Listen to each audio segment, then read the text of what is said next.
Est-ce que vous utilisez le leushko, la monnaie basque? Non, non, Vous la connaissez? non plus. J'en ai entendu parler, mais j'en ai jamais vu.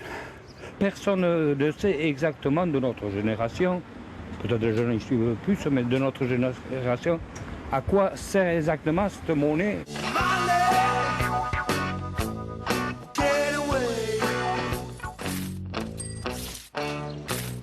C'est souvent dans un café comme ici à Bayonne que l'on obtient des eushko. Comme dans un bureau de change, on dépose ses euros contre des billets basques. Un eushko égale 1 euro, c'est simple pour compter, il s'agit de la même unité de valeur. 17, 19 et 20. C'est devenu quelque chose de normal, ils sont contents d'avoir une monnaie locale entre leurs mains et voilà, de faire travailler des commerçants du coin, des producteurs locaux. On peut dire qu'on fait un petit peu office de banque entre guillemets. En consommant un café à 1 eushko, on dit merci, milesker en basque, souri, à toi. Un échange qui relie l'acte d'achat à la pratique de la langue, une action militante qui vise à identifier et relocaliser le marché. Ce qui nous rattache tous, c'est d'avoir envie de développer la culture locale, la langue basque, et puis, en plus de la langue, de rajouter notre propre monnaie pour aider et être solidaire avec les gens d'ici qui veulent travailler et vivre au Pays Basque.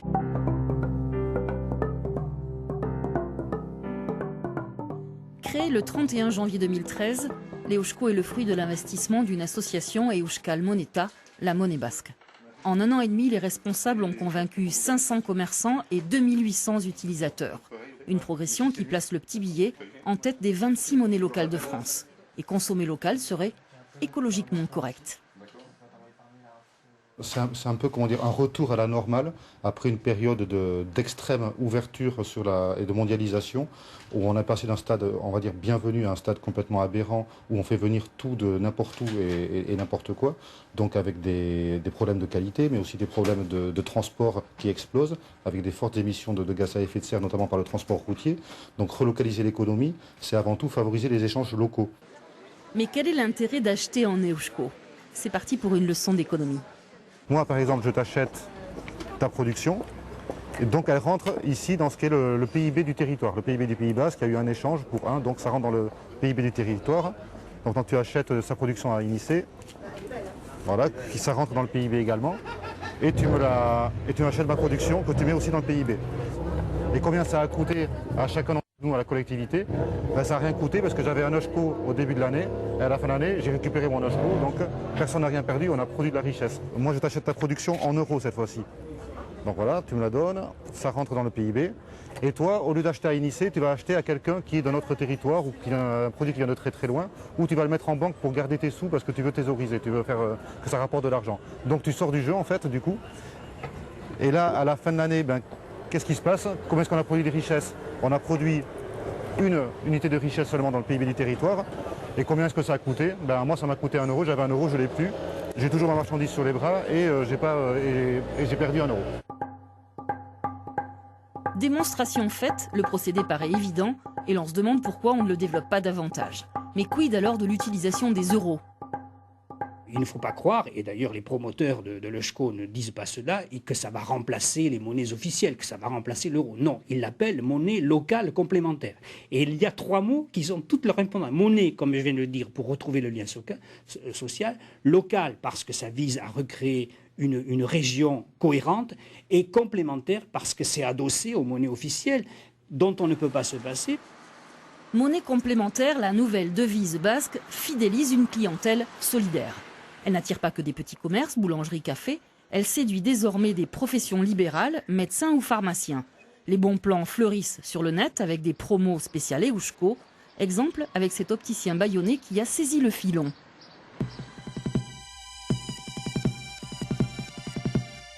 Les gens qui arrivent au magasin et qui ont décidé de régler en eushko, ils ont une deuxième paire offerte.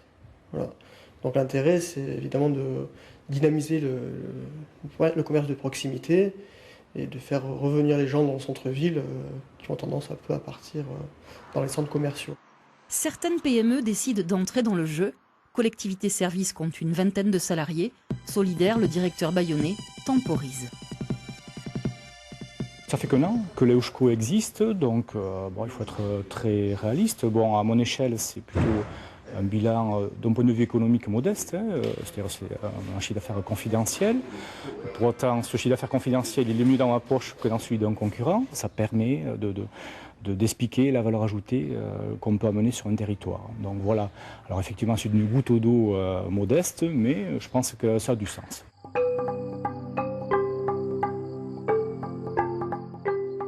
À l'intérieur du Pays Basque, seul le réseau rattaché à l'agriculture paysanne s'est vraiment impliqué dans l'Eusko. Dans les villages comme Baïgori, Saint-Palais ou Asparin, ici, les commerçants rechignent à échanger avec. Pour les personnes âgées, déjà de passer à l'euro, ça a été hyper compliqué. Et ajouter en plus une monnaie locale, je trouve que voilà, ça brouille un peu. La comptabilité de maintenant et tout ça qui est de plus en plus dur, les charges et tout ça, je pense que non. Tout le monde regarde maintenant son porte-monnaie, je pense. Les commerçants décomptent 5% de leurs gains pour frais de commission. Aucune charge en revanche pour le client utilisateur, si ce n'est de désigner une association bénéficiaire qui perçoit 3% de plus. Un exemple avec une école immersive en basque, Oyana Ikastola. Les 200 parents d'élèves adhèrent au système de l'Eusko. Résultat, à la rentrée, l'école financera le surcoût engendré par la réforme des rythmes scolaires.